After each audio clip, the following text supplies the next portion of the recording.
Hey everybody, it's Eric from EPAutos.com, your libertarian car guy, still driving this 26 Mini Cooper JCW. If you're interested in a comprehensive look at it, I've got an article that's up at EPAutos.com.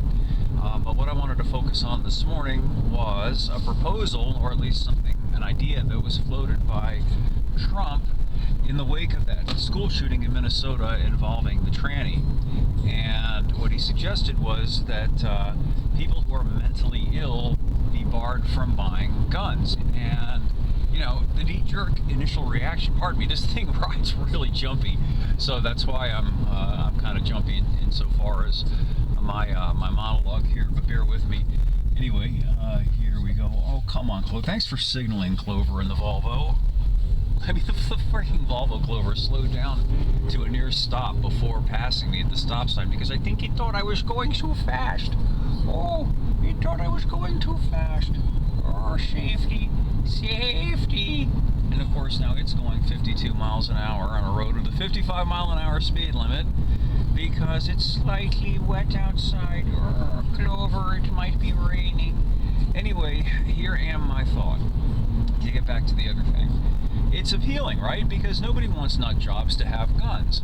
But the danger there is who gets to decide who's a nut job. Obviously, people who are confused about their biological identity, as if there were such a thing. It is what you are.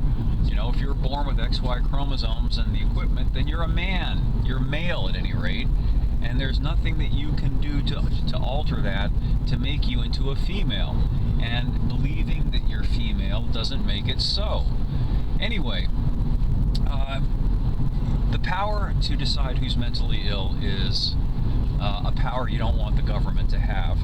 Some of you may not be familiar with the fact that in the old Soviet Union and in other authoritarian states, the government decided who was mentally ill. And in a lot of cases, mental illness was defined as being synonymous with anybody who questioned the government.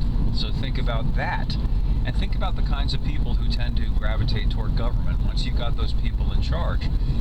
Remember during the pandemic when they were framing people who questioned mask wearing and who were hesitant about being injected with drugs? They characterized those people also as being mentally ill. So you can imagine what might potentially happen in a future scenario. The government ought not to have this power. And besides which, it's not going to prevent the mentally ill from doing things like shooting up schools. If they can't shoot up a school, they'll blow up a school. A lot of people aren't aware that one of the greatest mass events that ever happened in this country, it happened a long time ago, back in the 20s or the 30s, I think it was, when an unhinged nutjob, hang on, let me get by the Volvo Clover, decided to blow up a school.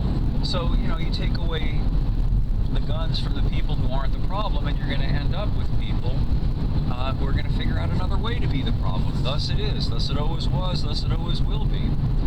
So, be careful what you wish for, because you might end up getting it. More over at EPAutos.com, the web's best libertarian gearhead site. Thanks as always for listening, and we'll have more for you again soon.